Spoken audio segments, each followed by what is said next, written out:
তুমি একটু আগে একটা কথা বললে যে যারা মার্শাল আর্ট করে, শুধু ক্যারেটে না, মার্শাল আর্ট অনেক রকমের হয়। সেলফ ডিফেন্সের সময় কি নিজেকে কন্ট্রোল করতে হয় খুব পরিমাণে? কারণ তোমরা তো সব কিছু জানো। মাথা ঠান্ডা থাকতে হবে।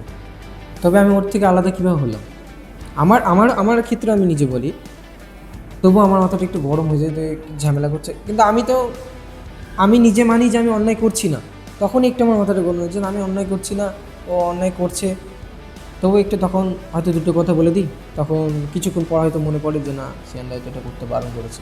তো এইভাবে নিজেকে সিয়ান্দাইয়ের কথা মেনে মেনে আর কি জিনিসগুলো চলার চেষ্টা করি। এবং প্রতিটা এটা মেনে থাকার আমাদের প্রতিটা স্টুডেন্ট যারা ক্যারাটে শিখে, মার্শাল আর্ট শিখে, তারা উচিত। Can pack off of the porch or break a pound down. Get the scrap if it happen to blow, it makes a round sounds. Pussycat on my lap. জিনিসটা অনেক বেশি, আর সিঁড়ি কেড়ে নেওয়ার চেষ্টা একটা। হ্যাঁ, যে উঠতে এটা বলা হয়তো ঠিক হবে না, কিন্তু আমার একটু একটু মনে হয় যে না, এটা একটু চেঞ্জ, মেন্টালিটি একটু চেঞ্জ করলে ভালো হয়। অনেক কান্ট্রিতে অনেক জায়গাতে যে ক্যারেটে মানে অনেক এই লেভেল পৌঁছে গেছে, আমাদের মুর্শিদাবাদে এই লেভেল পৌঁছে যেতে পারতো অনেক আগে। ওভার কনফিডেন্স যেটাকে আমরা আমি পুরো ম্যাচটা পুরো ডমিনেট করলাম, আমার রাউন্ডে পুরো ডমিনেট করলাম, লাস্ট মোমেন্টে গিয়ে একটু বেশি কনফিডেন্স দেখিয়ে সে আমি সিনসুতে হারিয়ে যায়। দিয়ে তারপর থেকে আমি শিখি যে অপোনেন্ট কেমনই হোক, ও মানে আমার থেকে কম এক্সপিরিয়েন্স হোক বা বেশি এক্সপিরিয়েন্স হোক, কাউকে কোনো কম ভাবতে হয় না, কখন কী হয়ে যাবে ঠিক না, এটা খেলা। ও হয়তো ওর ভালো লাক চলছে বা ভালো হার্ডওয়ার্ক করছে।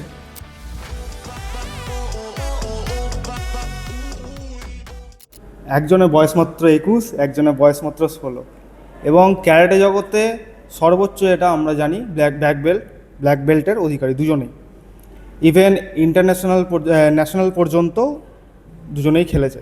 তো ওদের কাছ থেকে আমরা বিভিন্ন রকমের সাজেশনগুলো নিয়ে নেব। তো ওয়েলকাম বিশ্বময়, ওয়েলকাম রোহন। তো বিশ্বময়, বলো তোমার কেরিয়ার কীভাবে স্টার্ট হলো এই ক্যারাটে জগতে? আমার তো 13 বছর চলছে, 13 বছর শেষ, 14 বছর চলছে আর কি। তো প্রথমের দিকে তো সিরিয়াস ছিলাম না, ক্যারাটে করছে সবাই, ঢুকেছি, ভালো লাগতো, করেছি, এরকম একটা ব্যাপার ছিল। দেন কিছু বছর যাওয়ার পর যখন একটু ক্যারাটে সম্বন্ধে একটু বুঝতে শিখলাম, যখন বুঝলাম ক্যারাটে থেকে কোন জায়গায় মানুষ পৌঁছে যায়, বা এইসব যখন দেখতে লাগলাম, তখন একটা নিজের মধ্যে একটা ভালো লাগা শুরু হয়ে গেল। যখন একটু ভালো পারতে শুরু করলাম, যখন একটু আগের থেকে একটু ডেভেলপ করতে শুরু করলাম, আমার সিয়ান্দাই যখন ধরে সব কিছু মানে শেখাতো, তখন একটা ইন্টারেস্ট জেগে গেল যে একটু এটা নিয়ে একটু আগাবো বা কিছু। এক লাইন এমনও এসেছিলো যে ভেবেছিলাম যে ব্ল্যাক বেল্ট অবধি লাস্ট, এরপর করবো না, পড়াশোনা নিয়ে করবো, এই করবো, এইসব ব্যাপার ছিল। তো একটা ক্যারেটের সাথে একটা এমন একটা ভালো মানে বন্ডিং হয়ে গেল, ভালো একটা বন্ধুত্ব হয়ে গেল, একটা ভালো লাগা হয়ে গেল যে না, এটা নিয়েই লাইফে কিছু করতে চাই, এটা নিয়ে লাইফে একটা স্বপ্ন যে এটা থেকে একটা ভালো জায়গায় পৌঁছাবো, আমার মা বাবা এবং আমার সিয়ান্দাই সবার নামে একটু উজ্জ্বল করবো। তো চেষ্টা করছি, এখনও খুব একটা জায়গায় পৌঁছে যায়নি, তবু চেষ্টা চালিয়ে যাচ্ছি। একটা আমরা প্রথমত একটা ভালো জায়গা, এতদিন এসে একটা ভালো জায়গা মানে খুঁজছিলাম, যে পাচ্ছিলাম না। আমি রোহান আমরা সেই মানে প্র্যাকটিস করার জন্য হয়তো মাঠে চলে যেতাম, প্র্যাকটিস করার জন্য সুভাষদ্বীপ চলে যেতাম বা এখানে ওখানে চলে যেতাম, তো ঠিকঠাক একটা প্র্যাকটিস করার একটা জায়গা পেতাম না। তো মানে প্রতিদিন একটা কন্টিনিউ, এবার বাড়িতে কি হয়, প্রতিদিন এর বাড়ি ওর বাড়ি করতে করতে একটা হয় না, একটা ডিস্টেন্স, একটা জায়গা থাকবে যে হ্যাঁ একটা দোজো থাকবে।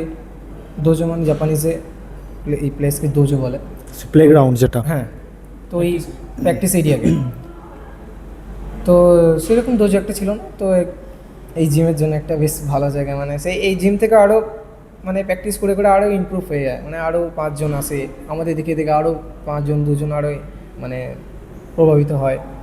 এবার তারাও প্র্যাকটিসে আসে, আমরাও একটা প্র্যাকটিস করি, এবার একসাথে করতে করতে কী হয়, আরও ইমপ্রুভটা খুব তাড়াতাড়ি হয়ে যায়। ওদেরও আমাদের সাথে, আমি তো সিনিয়রে খেলছি এখন, এবার ওরা জুনিয়রে খেলছে, এবার সিনিয়রের সাথে প্র্যাকটিস করে করে ওদের একটা অভিজ্ঞতা বাড়ছে। তো এই জিনিসটা অনেক দিন থেকে চাইতাম আমরা, হ্যাঁ, যখন আমরা বাইরে খেলতে শুরু করি, যখন এখানে ওখানে টুর্নামেন্ট, আমরা প্রায় চেষ্টা করি। আমাদের একটা টিম আছে সিনিয়রদের, হ্যাঁ, রোহান আছে, আরও রোহানদের মতো অনেক আছে, শুভম আছে, এখন উঠছে। তো এটা এরকম একটা দোজো টাইপের করছিলাম, তো যাই হোক এটা পেয়েছি খুব সুন্দর একটা বান্টিদের অনেক অনেক ধন্যবাদ। সব কিছু থেকে আর কি হেল্প করে, সব কিছুতেই। তো ব্যাস, লাইফে আমার এগিয়ে যেতে চাই। আমার আরেকটা কোশ্চেন, ক্যারেটেই কেন? কেন জিম না, কেন ওয়েট লিফটিং না? অনেক কিছু আছে স্পোর্টসে। হ্যাঁ, ক্যারেটের মধ্যে গেম আছে, মার্শাল আর্ট আছে, সেলফ ডিফেন্স আছে, আত্মরক্ষা তো আছে, নিজের বডি ফিটনেস সব কিছু। জিমে অ্যাকচুয়ালি কী হয়, আমার যেটা অভিজ্ঞতা মনে হয় যে জিম ছাড়লে হয়তো সে আগের পজিশনে চলে আসবে বা এর থেকে আর বডি টাইট হয়ে যাবে, এটা আমার মনে হয়। কিন্তু একটা এক্সারসাইজ করলে, ক্যারাটে করলে একটা নিজের একটা বডি মানে আলাদা শেপে চলে আসে। আমি নিজে করেছি, আমি অনেক পাতলা ছিলাম আমি ছোটোতে। তো আমি খুব একটা মানে অন্য খাবার খাইনি বা অন্য কিছু করিনি, ক্যারাটে করে করে করে আমার মানে যতটা আমার দরকার শরীরের জন্য মোটামুটি আমি স্ট্যামিনা টাইপের করে নিয়েছি। তো এবার জিম কেন না বা অন্য কিছু কেন না, এটাতে কী পাচ্ছি আমি, এটাতে আমার ভালো একটা লাইফ পাচ্ছি, এটাতে আমার নিজের একটা ভালো লাগা একটা জিনিস থাকছে, আমি গেম পাচ্ছি, এটাতে আমি বাইরে খেলতে পাচ্ছি, এটার জন্য আমি সবার কাছে একটা নাম পাচ্ছি, সব কিছু।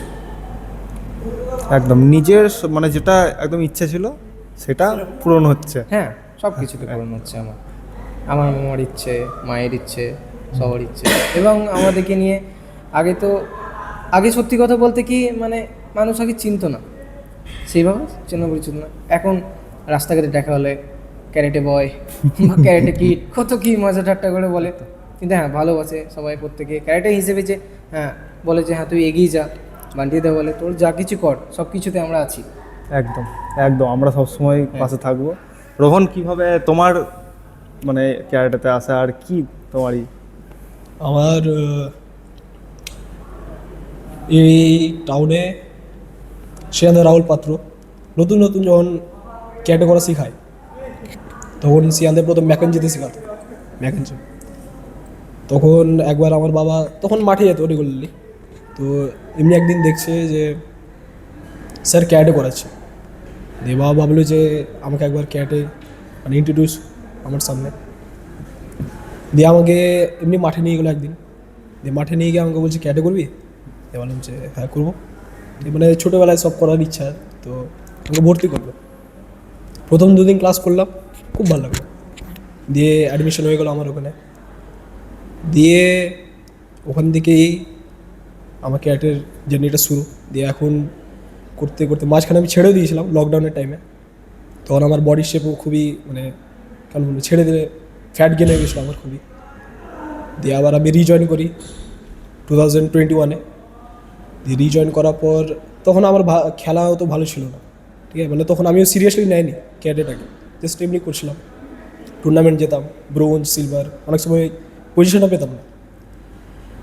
দিয়ে যখন দেখলাম যে 2023 থেকে, তখন শুরুতে আমি ডাবল গোল্ড নিয়ে এলাম। তখন আমি দেখলাম যে না, আমি ভালো খেলি, আমি হ্যাঁ একটু প্র্যাকটিস করলে আরও ভালো খেলতে পারবো আমি। দিয়ে তারপর থেকে আমি সিরিয়াসলি প্র্যাকটিস করতে শুরু করলাম। দিয়ে 1 বছর পর সিয়ান্দে আমাকে বললো যে প্র্যাকটিস করছিস, স্টুডেন্টদেরকেও প্র্যাকটিস করা। দিয়ে তখন আমাকে এই জিমের ব্যাপারে বললো, অগ্নিফৌজের ব্যাপারে, যে নতুন জিম খুলেছে, ক্লাস শুরু করবে, তো তুই ক্লাসটা করা। দিয়ে তখনই আমাকে কৌশিকদার নাম্বার দিল, দিয়ে কন্ট্যাক্ট করলাম, দিয়ে এখানে এলাম। এখানে এসে পরে বান্টিদার সাথেও করলাম, কন্ট্যাক্ট করলাম আমি। দিয়ে তারপরে আমি প্র্যাকটিস করতাম এখানে, সিরিয়াসলি প্র্যাকটিস করতাম আমি, শুভম। দিয়ে অমনি 6 মাস প্র্যাকটিস করতে লেগে গেছিলাম এখানে এই জিমে। তারপরে বিশ্বময় দা হইলো রেগুলারলি। দিয়ে এখন এই প্র্যাকটিস সিরিয়াসলি করতে করতে এখন যেখানে যে টুর্নামেন্টে যাই, গোলটা আসে, একটা গোলটা আসে। আমাদের স্যারের ভূমিকাটা কতটা দুজনের কাছ থেকে জানবো। কিন্তু প্রথমত সিয়ান্দাই খুবই সাপোর্ট করে আমাদেরকে, ঠিক আছে, বহুত সাপোর্ট করে।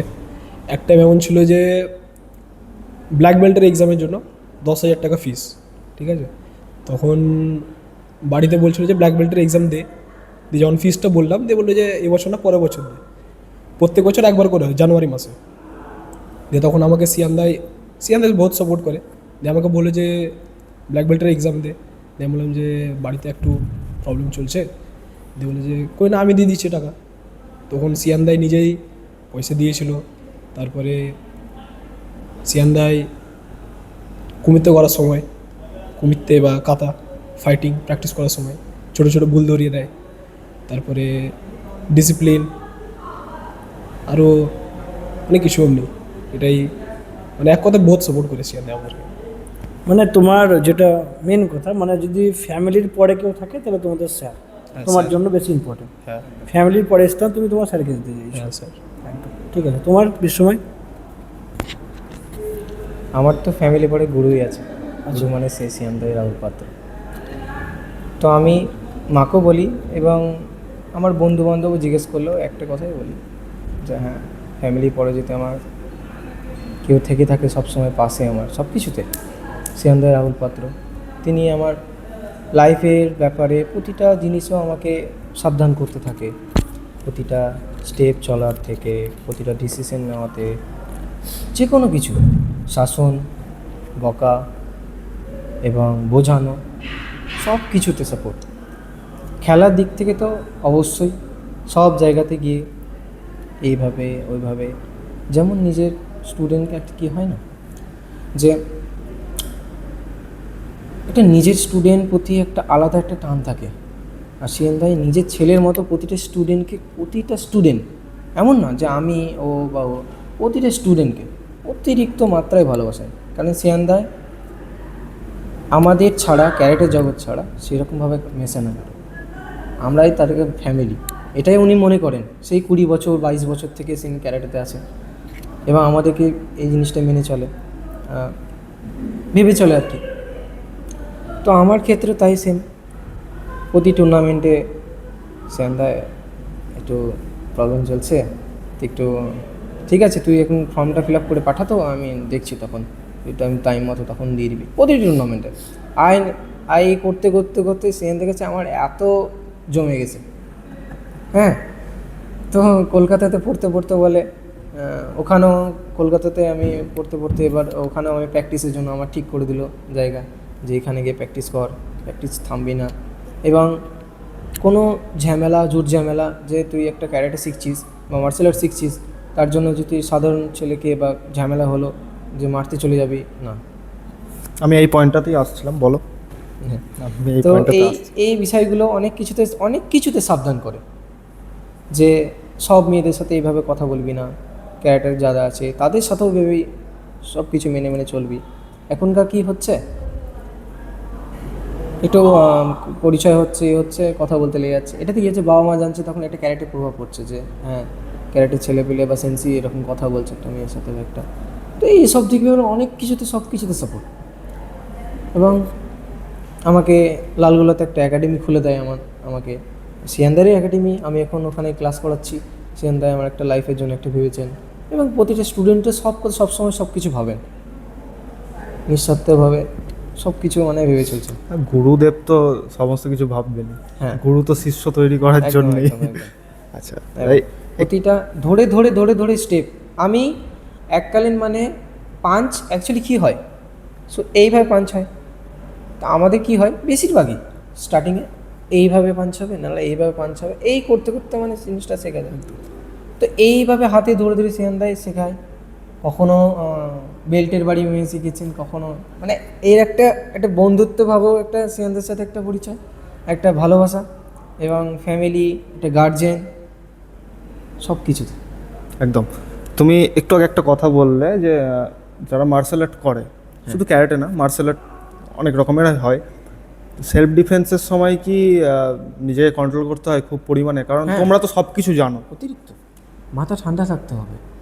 তবে আমি ওর থেকে আলাদা কীভাবে হলাম, আমার ক্ষেত্রে আমি নিজে বলি, তবু আমার মাথাটা একটু গরম হয়ে যায়, তো ঝামেলা করছে, কিন্তু আমি নিজে মানি যে আমি অন্যায় করছি না, তখনই একটু আমার মাথাটা গরম হয়েছে যে আমি অন্যায় করছি না, ও অন্যায় করছে, তবু একটু তখন হয়তো দুটো কথা বলে দিই, তখন কিছুক্ষণ পর হয়তো মনে পড়ে যে না সিয়ান দা হয়তো এটা করতে বারণ করেছে। তো এইভাবে নিজেকে সিয়ান দায়ের কথা মেনে মেনে আর কি জিনিসগুলো চলার চেষ্টা করি। এবং প্রতিটা এটা মেনে থাকার আমাদের প্রতিটা স্টুডেন্ট যারা ক্যারাটে শিখে বা মার্শাল আর্ট শিখে তারা উচিত যে গুরু যেটা শিক্ষা দেবেন সেটা যেন পালন করার চেষ্টা, অন্তত চেষ্টা করুক, আস্তে আস্তে ঠিক হয়ে যাবে। আচ্ছা, আমি দুজনের কাছে একটা প্রশ্ন করছি, তোমাদের অ্যাচিভমেন্ট কত দূর পর্যন্ত আছে এখন পর্যন্ত? এখন পর্যন্ত আমার 2023-এ স্কুল গেম, যেটা অ্যাকচুয়ালি সাব ডিভিশন হয়, ডিস্ট্রিক্ট হয়, তারপর স্টেট, ওই স্কুল যেটা আর কি স্কুল গেম তো মোটামুটি SGFI ওই স্টেজ SGFI 2023-এ চ্যাম্পিয়ন হয় আমি ওখানে। আর যেমন ন্যাশনাল লেভেলে যেমন খেলা হয়, ফেডারেশন কাপ, ইন্টারন্যাশনাল যেগুলো হয়, এগুলো অ্যাকচুয়ালি অফিসিয়াল না, কিন্তু অফিসিয়াল করার চেষ্টা হচ্ছে এখন সব কিছু, আর অফিসিয়ালও আছে ওর। তোমার? আমার 2024-এর SGFI স্টেট প্লেয়ার, দুটোতে state player, open international gold medalist, আর স্টেট প্লেয়ার, এটাই। সব থেকে দুজনের পক্ষে একটা কোনো গেমের মুমেন্ট যেটা তোমরা মানে ভুলতে চাও না, মেমোরিজ যেটাকে আমরা বলি, পার্টিকুলার এত কটা গেম খেলেছো তোমরা দুজনাই, এমন একটা কোনো গেম আছে যেটার শিক্ষাটা তোমাদের কাছ থেকে সব থেকে মূল্যবান শিক্ষা ছিল? এরকম কোনো গেম খেলেছো মানে এইটা যেন নেক্সট টাইম যেন না হয়, এরকম টাইপের কিছু? কোনো বড় একটা মিস্টেক যেখান থেকে তুমি সব থেকে বেশি শিখেছো, যে এই মিস্টেকটার জন্য হয়তো আমার এই গেমটা হাতছাড়া হয়ে গেল, বা এই গেমটাতে আমি চ্যাম্পিয়ন হতে পারলাম না, এরকম কোনো আছে কারোর কিছু মেমোরিজ? এর আগের বছরই SGFI ডিস্ট্রিক্ট খেলা হচ্ছিল, তখন আমার ওয়েট -61-এ -62-তে খেলি আমি, আন্ডার 17 -62। তো ওখানে আমার যেহেতু সব ব্লক থেকে এক একটা চ্যাম্পিয়ন বেরোয়, তো 5টা ব্লক, তো আমি ফাইনাল রাউন্ড অবধি ভালোই ডমিনেট করছিলাম খেলা, সব কিছু। প্রথম রাউন্ড আমি 0-তে হারালাম, তারপরে 6-2, 8-2 এমনি করে আমি ডমিনেট করছিলাম ভালো। সেমিফাইনাল খেলাটাতে আমার ওয়েট ক্যাটাগরিতে সব থেকে ভালো প্লেয়ার, আমি ভেবেছিলাম যে আমি এর কাছে হয়তো হেরে যাবো, আমি ওকেও হারিয়ে দিলাম। ফাইনালে গিয়ে আমার জানি না ওভার কনফিডেন্স ছিল নাকি, আমি ভেবেছিলাম যে হ্যাঁ এ তো এত ভালো খেলে না, আমি জিতে যাবো এমনি। তো ওই ওভার কনফিডেন্স বা মানে ঢিল দিয়ে দেওয়া যেটা খেলার মধ্যে, ওটার জন্য আমি ড্র করে সেন্সুতে হেরে যাই। সেন্সু মানে লিড, ঠিক আছে, হয়তো দুজনের সেম পয়েন্ট আছে, এবার প্রথমে যে স্কোর করে সে জিতে যায়। এবার ওটার চক্করে আমি আগের বার স্টেট, যদি আমি জিতে যেতাম তাহলে স্টেট চলে যেতে পারবো, কিন্তু ওই একটু ওভার কনফিডেন্স, একটু ঢিল দেওয়ার জন্য আমি ওটা ম্যাচটা হেরে যাই, ফাইনাল মানে ম্যাচটা। পুরো গেমটা কন্ট্রোলে তোমার ছিল, বাট বেশি ওভার থিঙ্কিং বা ওভার যেটাকে আমরা বলি, ওভার হয় না যে আমি করে নেব, হ্যাঁ, সেই মানে- জিনিসের জন্য তোমার সেই গেমটা হেরে যায়। হ্যাঁ, মানে পুরো মানে ওভার পুরো কনফিডেন্স যেটাকে আমরা ওভার কনফিডেন্স, আমি পুরো ম্যাচটা পুরো ডমিনেট করলাম, আমার রাউন্ডে পুরো ডমিনেট করলাম। লাস্ট মোমেন্টে গিয়ে একটু বেশি কনফিডেন্স দেখিয়ে সে আমি সেন্সুতে হেরে যাই। দিয়ে তারপর থেকে আমি শিখি যে অপোনেন্ট কেমনই হোক, ও মানে আমার থেকে কম এক্সপিরিয়েন্স হোক বা বেশি এক্সপিরিয়েন্স হোক, কাউকেও কোনো কম ভাবতে হয় না, কখন কী হয়ে যাবে ঠিক না, এটা খেলা। ও হয়তো ওর ভালো লাক চলছে বা ভালো হার্ডওয়ার্ক করছে, জিতে আচ্ছা, যাবে। এখানে একটা পয়েন্ট করছি আমি, তুমি বেশি কি কোনটা মনে, হার্ডওয়ার্ক মনে না লাক মনে? আমি দুটোই ইয়ে করে ভ্যারি করে, কিন্তু দুটো তো কোনো সময় একসাথে কাজ করে না, এই যে কোনো একটা হার্ডওয়ার্ক, বেশি। আমার ক্ষেত্রে হার্ডওয়ার্কটা। ওকে, বিশ্বময় মেমোরিজ, এমন একটা টুর্নামেন্ট যেটা লাইভ, ও যেমন বলো কনফিডেন্স, ওভার কনফিডেন্সের জন্য আমি একটা হেরেছি, ওটা আমার শিক্ষা, ওটা আমি আর কোনোদিন করবো না। তোমার এরকম কিছু পয়েন্ট? আমার তো প্রতি ম্যাচ থেকে আমি একটা করে শিক্ষা নিয়ে আসি, আচ্ছা, প্রতি ম্যাচ থেকে। এখান থেকে মনে করি যে না, যে এখান থেকে আমি এটা আমার একটু ভুল হয়েছিল, ওটা নিজেকে আমি কোয়েশ্চেন করতে থাকি। তার আগে তো সিয়ানদাই বলে দেয় যে তুই এগিয়ে গিয়ে খেলতে যাচ্ছিস, এগিয়ে খেলতে যাচ্ছিস, দেখছিস যখন ম্যাচটা জিততে পারছিস, যখন কেন এগিয়ে যাচ্ছিস, পিছিয়ে আয়, ব্লক কর, কাউন্টারে খেল। তখন তারপরে নিজেকে নিজে ভাবি, মাথা ঠান্ডা করে ভাবি, চুপচাপ বসি যে না, একটু যদি ধরে খেলতাম একটু যদি ধরে খেলতে পারতাম বা একটু এগিয়ে না যেতাম, একটু যদি কাউন্টারে খেলতে পারতাম সেন্দু যেগুলো বলছেন, হয়তো ম্যাচটা জিততে পারতাম। আগেরবার আমাদের টিম কমিতে হয়, ওপেন ইন্টারন্যাশনাল হয় আমাদের, এবার 10 বছর পূর্ণ হবে, এবার 10 বছর হবে। এখানে আমাদের টিম নামে একটা 5জন 6জন হয় একটা টিমে, আমি থাকলাম, এ থাকলো, আরও 4জন থাকলো, তো একটা অন্য আর সেম একটা অন্য টিম থাকলো। আমাদের মুর্শিদাবাদের একটা টিম থাকলো, মুর্শিদাবাদের সাথে পড়ছে কলকাতা, আগেরবার যেটা হয়েছিল। তো আগেরবার কী হলো যে প্রথম পরপর যদি 3টে রাউন্ড জিতে যায়, আমাদের যদি 3টে প্লেয়ার পরপর জিতে যায়, তো সেই ম্যাচটা আমরা জিতে গেলাম। আমাদের টিমের নাম ছিল মুর্শিদাবাদ ওয়ারিয়র্স, তো মুর্শিদাবাদ ওয়ারিয়র্স জিতে গেল, এরকম একটা ব্যাপার। এবার কি হয়, ও কলকাতা একটা ম্যাচ জিতেছে, আমরা একটা ম্যাচ জিতেছি। এবার আমরা প্রথম ম্যাচটাই জিতেছি, ওটা তারপরে ম্যাচটা জিতেছে, এরপরে যে ম্যাচটা জিতবে, এরকম করতে করতে করতে হয় অ্যাকচুয়ালি কি। তো আমাদের পরপর 2টো প্লেয়ার হেরে যায়, হ্যাঁ, তো মাথায় অনেক টেনশন চাপ থাকে। এবার সেই প্রথমবার সে আমরা আমাদের হচ্ছে স্পন্সার করে, ওই টুর্নামেন্টের ফিজই হচ্ছে 10,000 টাকা। ওটা সিয়ান্দায় আমাদের আগের বছর স্পন্সার করে আমাদের, তো পুরোটাই স্পন্সার করে। তো আমরা খুব মানে প্রথমবার নেমেছি, অনেক আগে থেকে আসছে। তো আমরা কোনো দিন মানে সেইভাবে তৈরি হইনি বা হতে পারিনি, বা সিয়ান্দায়ের মনে হয়নি, এবার মনে হয়েছিল তাই সিয়ান্দায় করেছিলেন। আচ্ছা বিশ্বম, আমি একটা কথা বলি, সিয়ান্দা বলতে রাহুল দা, রাহুল। আমরা বেশিরভাগ রাহুল দাকে যারা মানে ক্যারেক্টারে, তোমরা ক্যারেক্টার থেকে সিয়ান্দাই বলো, কিন্তু আমরা রাহুল দা বলেই চিনি। রাহুল দার সাথে তোমাদের দুজনার এমন কিছু মুমেন্ট তোমরা কাটিয়েছো যেটা চাও যে আরেকবার সেরকম টাইপের মুমেন্ট আমরা, হয় না যে ছোটোবেলা আমরা চলে গেছি, আবার চাই যে ছোটোবেলাটা আবার যেন ফিরে পাই, এরকম কিছু মেমোরিজ আছে যেটা তোমরা চাও যে আরেকবার রাহুল দার সাথে সেই জায়গাটা আমরা ফিল করি? রাহুল স্যারের সাথে সব সময় একটা বাইরে গেলে একটা Special একটা মেমোরিজ হয়ে moment। থেকে যায়, হ্যাঁ, সবসময় একটা মেমোরিজ হয়ে। যেমন রিসেন্ট আমি রাঁচিতে ফেডারেশন কাপ খেলে এলাম, তো আমার জানি না কেন মনে হলো যে হ্যাঁ সন্ধ্যায় আগের থেকে আরও অনেক বেশি ভালোবাসা পাচ্ছি বা কিছু। তো আমার এটা মনে হলো যে হয়তো আমি ভালো খেলছি, মানে একটু হয়তো আগের থেকে একটু এগিয়েছি হয়তো, সেই জন্য হয়তো। তো এই জিনিসগুলো একটু আমি চাই, মানে এই জিনিসগুলো কি মানে প্রতিটা সবাই চায়, প্রতিটা স্টুডেন্ট, প্রতিটা সবাই এই জিনিসটা চাইবে যে এই জিনিসগুলো মেমোরিজ, গুরুদেবের সান্নিধ্য প্রত্যেকেই চায়, গুরুদেবের সান্নিধ্য প্রত্যেকেই চায়। হ্যাঁ, সব একদম। তো এই রাঁচি যেটা কাটলো, রাঁচিতে ফেডারেশন কাপ হয়েছিল আমাদের, 3 দিন ওখানে ছিলাম একসাথে, খুব মজা হয়েছিল। আর সব থেকে যেটা মেমোরিজ, আর সব থেকে যেটা আমার মানে আবার যেটা চাই, সেটা হচ্ছে আমাদের ক্যাম্প ছিল দীঘাতে। তার আগের বছর গিয়েছিলাম ক্যাম্পে গেলে আমাদের কি হয়, ট্রেনিং হয়, কিছু ইউনিক টেকনিক শেখায় হানসি পেমজিৎসেন আমাদের, যেটা আমরা লোগো পড়ি, মানে ওনার ওটা তৈরি আর কি। তো হানসি পেমজিৎসেন ওনার ক্যাম্পে গিয়েছিলাম দীঘাতে। New technique, new self defence এবং অনেক কিছু নতুন কিছু শেখার জন্য ক্যাম্পে যাই আমরা। সারাদিন সেই ক্যাম্প হয়, সন্ধ্যেবেলা দুপুরবেলা। সেই দীঘাতে কী হলো, সেই সুইমিং পুল ছিল আমাদের হোটেলে। তো হোটেলে খুব মজা হয়েছিল, সেই প্রথমবার সিয়ান্দার সাথে একদম মন খুলে কথা, একদম সেই মজা,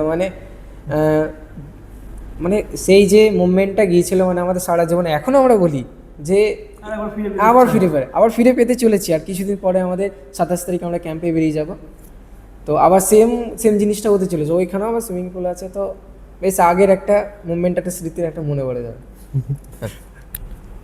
আমারও যেমন ও বললো ক্যাম্পের, আমারও সেম। আমি ভাবতাম সিয়ান্দাই স্যার সিরিয়াস হয়ে থাকতে হবে, হ্যাঁ, হাসি মজাক একটু কম। তো 2023-এ আমাদের কালিম্পংয়ে ক্যাম্প ছিল, তখন আমাদের একাডেমি থেকে 5 জন যায়, তো ওদের মধ্যে থেকে আমিও ছিলাম একটা। তো আমরা ক্যাম্পে যাই, তো ক্যাম্পের যেতে যেতে আমি বেশ সিরিয়াস ছিলাম, কারণ স্যার, তো আমি মানে স্যারের সাথে আগেও তো হাসি মজা করতাম না আমি, বা স্যারও করতো না। দিয়ে আমরা ক্যাম্পে গেছি, ক্যাম্পে আমরা 4টে ছেলে ছিলাম সিয়ান্দাইকে নিয়ে, আর একটা মেয়ে দিদি। তো আমরা স্যারের সাথে রুম শেয়ার করছি,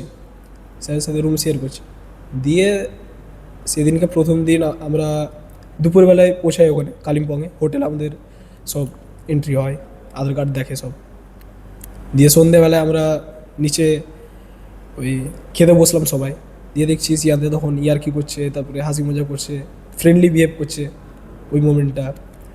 তারপরে মানে পুরো ক্যাম্পে এমন লাগলো না যে মানে ওই সিরিয়াসনেসটা যেটা থাকে সব সময়, ওই সিরিয়াস, মানে একটা হ্যাঁ ভয় যে স্যার হ্যাঁ স্যার ভয়টা আমাদের একটু স্মার্ট আর হ্যাঁ। রাগী মনে হয়। রাগে মনে হয়, কিন্তু তখন আমি দেখলাম যে না হাসি মজা করছে খুবই। তারপরে তখন থেকে ওই মোমেন্টগুলো আবার ফিরে যায়। তারপরে দীঘা যেটা বললো সেম, দীঘাতেও সুইমিং পুলে স্পেশালি ক্যাম্পের সময় বা এমনি সময় হাসি মজা করে দেখে, যদিও সিরিয়াস লাগে। এই ক্যারাটে জগতে ইন্ডিয়াতে কীরকম স্কোপ আছে, স্কোপ ন্যাশনালি বা ইন্টারন্যাশনালি কীরকম স্কোপ আছে? আগে আগে ক্যারাটে মানে গেমস, এখন তো ক্যারাটে নতুন নতুন এসছে গেমসে, অলিম্পিক্সে যদিও আসেনি এখনও, আসবে খুবই তাড়াতাড়ি। WCAF চেষ্টা করছে অলিম্পিকে নিয়ে আসার। আগে ক্যারাটেতে ইন্ডিয়াতে ক্যারাটে মানে ক্যারাটে বা তাইকন্ডো এসব আগে সবাই মার্শাল আর্ট হিসাবে দেখতো, সেলফ ডিফেন্সের জন্য, কেউ তো শুধু শিখতো যে হ্যাঁ আত্মরক্ষার জন্য শিখতো। কিন্তু এখন অনেক জায়গায় চলে এসেছে, যেমন World Karate Federation, Asian Karate Federation, South Asian, Commonwealth, এসবিতে ভ্যাকেন্সিস বেরোয়, যাদের হ্যাঁ যারা ভালো খেলে, যারা ন্যাশনাল অবধি খেলেছে তাদেরকে সিলেক্ট করা হয়, তাদের ট্রায়াল হয়। খুব এখন ইন্ডিয়ার টিমে অনেক প্লেয়ার ওয়েস্ট বেঙ্গল থেকে, অনেক স্টেট থেকে সবাই সাউথ এশিয়ান খেলতে যাচ্ছে। আমাদের এই ক্যারাটে অ্যাসোসিয়েশন অফ বেঙ্গল থেকেই একটা মেয়ে আগের বছরই গেল সাউথ এশিয়ানসে, ডাবল গোল্ড নিয়ে এলো, ডাবল গোল্ড। তারপরে কমনওয়েলথেও অনেকজন চান্স পায়, এশিয়ানেও 1 বছর হয়েছে। হ্যাঁ, তো মানে এখন স্কোপ খুবই ভালো। তারপরে যদি কারো 12 পাস হয়ে গেল, তারপরে হয়তো ইউনিভার্সিটিতে গেল, ইউনিভার্সিটিতে এখন ইউনিভার্সিটি গেমসও আছে, ইউনিভার্সিটিতে গেমসে ক্যারাটেও চলে এসছে এখন। আর ওই মেডেল সার্টিফিকেটের এখন দাম ভালো, মানে এখন যেভাবে ক্যারাটে বাড়ছে স্কোপ তো আছে।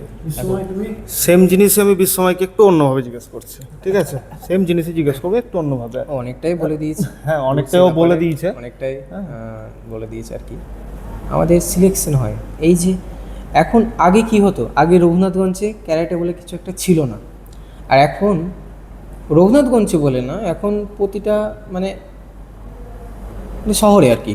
এই রঘুনাথগঞ্জে ক্যারাটের কোনো সম্পর্কই ছিল না।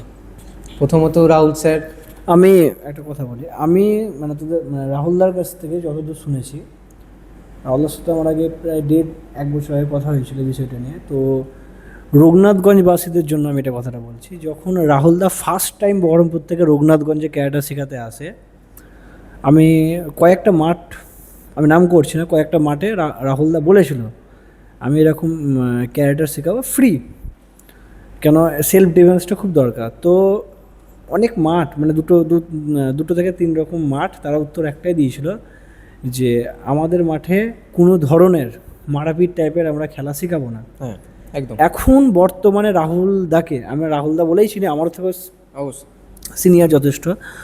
তো রাহুলদা আমাকে বলে, সৌরভ আমার কাছে টাইম নেই বা আমার কাছে সময় নেই যে আমি কাউকে বলবো যে আমি যাব, মানে যেই মাঠগুলো এক সময় রাহুলদাকে বলেছিল যে আমি আমার মাঠে কাউকে মারাপিট শেখাতে দিব না, তারা কিন্তু এখন রাহুলদাকে ডাকে। একদম রাহুলদার কিন্তু টাইম নেই এখন। আমার সাথে লাস্ট এই কথাটাই বলা হয়েছিল। তারপর রাহুলদার আমার একটা সবথেকে মূল্যবান যে কথাটা রাহুলদা ইউজ করে সব জায়গাতে, যে সৌরভ আমি কিন্তু এই ফিল্ডে টাকার জন্য নেই, অবশ্যই আমার কাছে অনেক ভালো ভালো অপশন ছিল, আমার কাছে অনেক ভালো ভালো জিনিস ছিল যেটা আমি চাইলেই বসে করতে পারতাম, কিন্তু আমি এই জিনিসটাকে ভালোবাসি। এতদূর পর্যন্ত আমার সাথে রাহুলদার সাথে বসে কথা হয়েছে। তো আশা করি রাহুলদা আমাকে কোনোদিনই এমন কিছু বলবে না যেটা নেগেটিভ বা পজিটিভ। না না, তোমরা যেহেতু ক্লোজ, আরও মিশেছো রাহুলদার সাথে, তো আমারও যে মন্তব্য মানে আমার যেগুলো ছিল রাহুলদার সাথে সেগুলো ক্লিয়ার হয়ে যাচ্ছে। আমি একটা প্রশ্ন করব, যেহেতু আমাদের পডকাস্টটা রঘুনাথগঞ্জ থেকে হচ্ছে, মানে আগামী দিন তুমি যেটা বলছো রঘুনাথগঞ্জ একটা হয় না, তোমাদের চোখে হয়তো এমন কিছু জিনিস পড়ছে যেটা খারাপ লাগছে, মানে সাপোজ ধরো যে এই জিনিসটা না করলে কিন্তু এটা ভালো হতো, হয়তো কেউ হয়তো ট্রেনিং চলছে ফাটাম করে সাইকেল নিয়ে চলে গেলো, এরকম হয়, কিন্তু কেউ হয়তো তোমাদের ট্রেনিং চলছে ফাটাম করে গাড়ি নিয়ে চলে গেলো। এই কালচারগুলো আমি তোমাকে জানতে চাইছি, আমাদের কি রঘুনাথগঞ্জেরা এখনও অনেকটা পিছিয়ে আছি না এখনও অনেক কেমন টাইপের? আমি সেই কেমন? জিনিসগুলো পুরোটা জানতে চাইছি। সমালোচনা, এর ওপর নিয়ে সমালোচনা, এ ভালো খেলছে, একটা মনের মধ্যে একটা ক্ষোভ, তাকে কিছু না দিয়ে একটু হেল্প করা, তাকে কোনো কিছুতে একটু মানে অন্য টাইপের, যেমন মানে কি এই এই করছে, ও করছে, এই আজকে এলো না, কেন এলো না, এই জিনিসগুলো মানুষ রঘুনাথগঞ্জে, মুর্শিদাবাদেই বলতে পারো, বেশি তো রঘুনাথগঞ্জে আমার মানে মোটামুটি আমার মনে হয় যে সমালোচনা জিনিসটা অনেক বেশি। আর সিঁড়ি কেড়ে নেওয়ার চেষ্টা একটা। হ্যাঁ, যে উঠতে, এটা বলা হয়তো ঠিক হবে না, কিন্তু আমার একটু একটু মনে হয় যে না, এটা একটু চেঞ্জ, মেন্টালিটি একটু চেঞ্জ করলে ভালো হয়। অনেক কান্ট্রিতে অনেক অনেক জায়গাতে যে ক্যারেটে মানে অনেক এই লেভেল পৌঁছে গেছে, আমাদের মুর্শিদাবাদে এই লেভেল পৌঁছে যেতে পারতো অনেক আগে, শুধু মানুষের মেন্টালিটিটা চেঞ্জ হয় না। সবাইকে একটু সাপোর্ট করা দরকার। না, আমার ছেলে হেরে গেছে তো আমি কেন থাকবো ওখানে টুর্নামেন্টে, আমি কেন থাকবো, আমার এই ছেলের ইভেন্টস এসে গেছে, আমি চলে আসবো, ওর কিটসের দরকার, আমি কেন ওকে কিটস দেবো, এত দামি দিয়ে কিটস কিনেছি, কিটস মানে অ্যাকচুয়ালি গ্লাভস যেটা আমার বলে, তো কেন দেবো, ড্রেস কেন দেবো। এবার তারও অসুবিধা আছে হয়তো সেই ফ্যামিলি প্রবলেমের জন্য, কারণ একটা প্লেয়ার, আমরা কি করি, প্রতি মাসে মাসে বেশিরভাগ আমাদের টুর্নামেন্ট থাকে, আমরা হারি জিতি গোল্ড পাই, আমরা পার্টিসিপেট করতেই হবে, এটা আমাদের টার্গেট আমাদের এখন।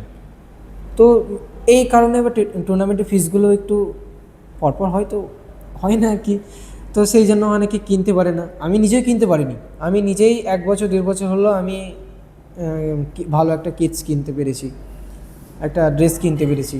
এতদিন আমি ওই প্র্যাকটিসে ড্রেস পরেই টুর্নামেন্ট খেলতে আমি করতাম, কোনোদিন মাকেও বলিনি।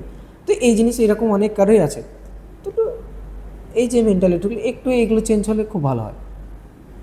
তুমি একটা কথা বললে সমালোচনা, হ্যাঁ, তো এই জিনিসটা খুবই হয়, এটা যে কোনো ক্ষেত্রেই আমি দেখেছি, শুধু তোমার স্পোর্টস বলে না, যে কোনো জায়গাতে হচ্ছে এটা প্রচণ্ড পরিমাণে সমালোচনা, এটা খুবই একটা মানে নেগেটিভ পয়েন্ট আমি মনে করি। মানুষের উচিত পজিটিভভাবে পজিটিভ করা, আরও এগিয়ে নিয়ে যাও। তুমি পারছো, যে হয়তো তুমি ভালো পারছো, হয়তো তুমি যেটা একটু আগে কথাটা বললে, একজনের কম্পিটিশন চলছে, তার মা হয়তো দেখলো যে তার ছেলে হেরে গেছে, বেরিয়ে চলে আসা, সেখানে বসে থাকা উচিত এবং তোমাকে সাপোর্ট করা উচিত। তুমি যদি খেলতে পারছো, তুমি যদি ভালো জায়গায় যেতে পারছো, তো তোমাকে সাপোর্ট করা উচিত। একদম, এটাই একটা স্পোর্টস পার্সনকে বিশেষ করে কনফিডেন্স দেয়।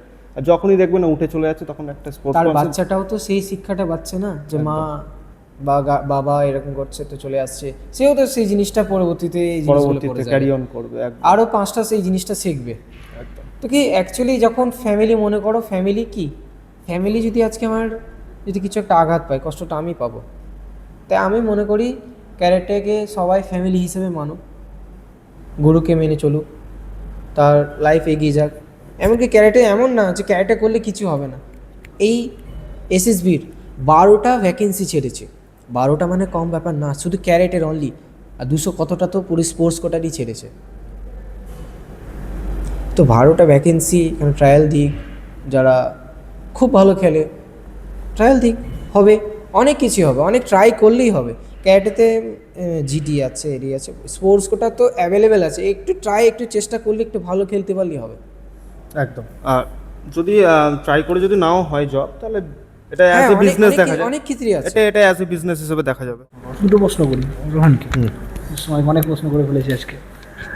আচ্ছা রোহান, সব থেকে ডিফিকাল্ট টাইম তোমার লাইফের, মানে সব কিছু ক্ষেত্রে, ফ্যামিলি বলো, স্টাডি, পড়াশোনা বলো, ক্যারেটে বলো, যা আছে, কি মনে হয়েছিল যে আমার দ্বারা এটা হবে না, বা আমার জন্য এটা নয়, এরকম কিছু আছে? আচ্ছা আমাকে ফার্স্ট একটা কথা বলো, তুমি তো এখন পড়াশোনা করছো, ক্যারেটে করছো, কোনো সময় এসছে এরকম পয়েন্ট যে দুটোর মধ্যে একটা চুজ করতে হবে?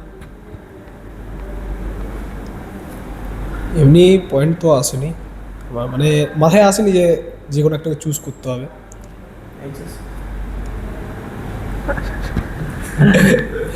সেই তো পড়ার সময় তো মানে মাধ্যমিক বা এইচএস থাকলে তো সেই অনেকজন ক্যাটের সাথে সাথেও পড়ে, অনেকজন 6 মাস গ্যাপও নিয়ে নেয়, যেমন আমি নিয়েছিলাম এবার। তারপরে মানে অমনি ভাবনা চিন্তা আসেনি যে হ্যাঁ এটাই করতে হবে, কিন্তু এবার যেহেতু এই মাধ্যমিক ছিল, এবার আমার মাধ্যমিকের 3-4 মাস আগে অবধি আমিও তো তার আগে অবধি তো আমি মানে ক্যারেটেতে যেহেতু রেগুলার প্র্যাকটিস করছিলাম, ভালোই খেলছিলাম আমি, দিয়ে তারপরে মাঝখানে আমাকে পড়ার দিকে একটু বেশি ফোকাস করতে, এমন না যে আমি ক্যারেটে ছেড়ে দিয়েছিলাম, ক্যারেটে বাড়িতেও প্র্যাকটিস করতাম আমি, কিন্তু তখন ওই টাইমটা মানে মাধ্যমিকের আগের 4 মাস 3 মাসটাগুলো মানে পড়ার দিকটা আমি বেশি ইম্পর্টেন্স দিয়েছিলাম। এখন আবার শেষ হয়ে গেছে মাধ্যমিক, এখন আবার ক্যারেটেতে আমি ফোকাস দিচ্ছি। এখন এমন না যে যে কোনো একটাকে চুজ করতে হবে, এমন কোনো আচ্ছা। মাথায় আসে। লাস্ট প্রশ্ন করি, লাস্ট তো একটাই প্রশ্ন করবো, লাইফে দুজনের এম কি আছে, এরপরে নেক্সট স্টেপ কী হবে তোমাদের? ক্যারেটে নিয়ে আগাবে না ঠিক আছে বলে বেরিয়ে আসবে? আমি তো এখন 11-এ পড়ছি, এবার আমার যেটা এম, যেটা আমি ছোটোবেলায় চাইছিলাম আর্মিতে যাওয়ার, এবার যখন আমি সিয়ান দাইকেও বলেছিলাম এটা যে আর্মিতে যাব ইচ্ছা আমার, তখন সিয়ান দাই বলে যে শুধু পড়াশোনায় হবে না, ফিজিক্যালও একটু দেখতে হবে। তখন বলে যে তুই ক্যারেটে করে যা এখন। তো এখন ক্যারেটেই চলছে, তারপরে আর্মির জন্য টেস্ট দিব, তারপরে ওটাই মানে এখন ভেবেছিলাম যে আগে ক্যারেটে নিয়ে পুরো চালিয়ে যাব, দিয়ে এখন আর্মিতে যাওয়ার ইচ্ছা যেটা আগে। সময় তোমার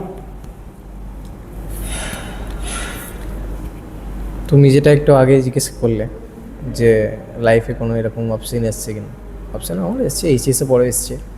এবং জেঠু, আমার যে জেঠু বলেন, আমার একটা জেঠু আছে, বলে যে ক্যারেটে করে কী হবে, ক্যারেটে অ্যাকচুয়ালি না জানলে যেটা হয় বাস্তব আর কি, যে ক্যারেটে করে কী হবে বা ক্যারেটের লাইফ কী, এবং অনেকেই জানে না জিনিসটা যে ক্যারেটে করে কত জায়গায়, কত বড় জায়গায় পৌঁছে যায়।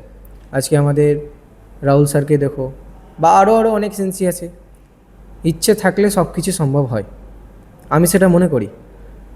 আর আমার লাইফের গোল হচ্ছে আমি একটা ভালো জায়গায় খেলবো, আমি ন্যাশনাল ট্র্যাক করব, অফিসিয়াল যে ন্যাশনাল ট্র্যাক সেটা আমি করব, এবং সাউথ এশিয়ান একেএফ এগুলো খেলার আমি চেষ্টা করছি, এবং আমি ক্যারেটে নিয়ে থাকতে চাই।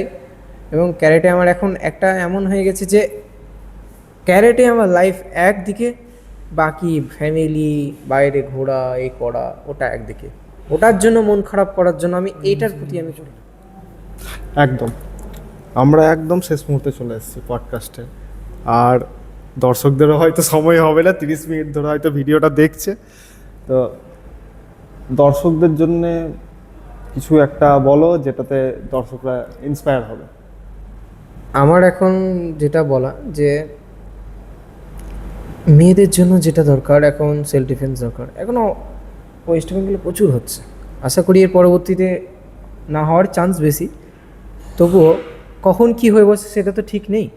তো আত্মরক্ষার জন্য আমার মনে হয় যে কিছু সেলফ ডিফেন্স শেখা উচিত, কিছু মার্শাল আর্টে কোনো একাডেমিতে ঢোকা উচিত, এবং কিছু ভালোভাবে মানে কোনো যে নিজেকে রক্ষা করতে পারবে, যে কোনো বাচ্চা হোক বা মেয়ে হোক, শেখাটাও আমার উচিত। কারণ ছোটো থেকে যখন শিখবে না, তখন ওর অভিজ্ঞতা একটা হয়ে যাবে। কারণ পড়াশোনা ছোটো থেকে শিখি, বড় হয়ে আমাদের পড়ি ছোটোবেলাতে, বড় হয়ে তখন ওয়ার্ডগুলো পড়তে শিখি আমরা, সেই রকম টাইপের। ছোটো থেকে শিখলে বড় হয়ে শিখবে, সেলফ ডিফেন্স শিখবে।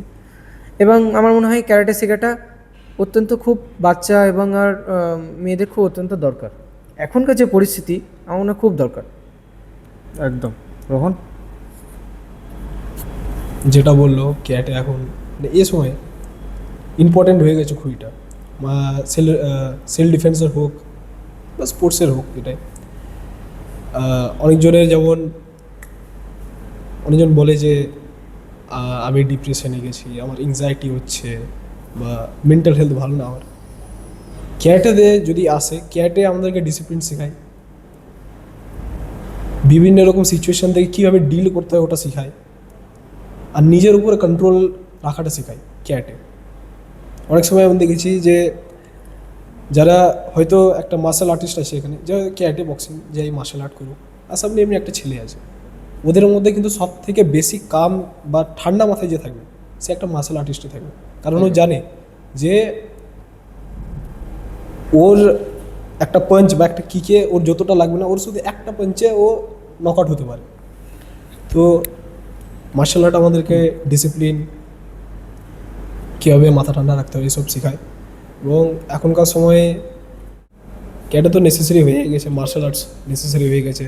রাস্তাঘাটে কখন কী হবে কোনো ঠিক নাই, স্পেশালি মেয়েদের জন্য এখন খুবই ইম্পর্টেন্ট। এখন তো সব স্কুলেও শেখায়, সব স্কুলে এখন অনেক জায়গায় এমন হয়েছে যে একটা পিরিয়ড মার্শাল আর্টসের জন্য রেখেছে, লাস্ট পিরিয়ড হোক, প্রথম পিরিয়ড হোক, মিডিল পিরিয়ড হোক, কিন্তু রাখি। এখনকার সময়ে ক্যাটে বহুত দরকার। ওকে, ধন্যবাদ সবাইকে, তোমাদেরকেও ধন্যবাদ, খুবই খুবই ধন্যবাদ আসার জন্যে। আর সব থেকে বেশি ধন্যবাদ হচ্ছে দর্শকদেরকে আর এন্টায়ার টিমকে, যারা হচ্ছে ক্যামেরার পেছনে আছে। ক্যামেরার সামনে তো আমরা দুজন থাকি সবসময়তেই, ক্যামেরার পেছনে অনেকজনও থাকে।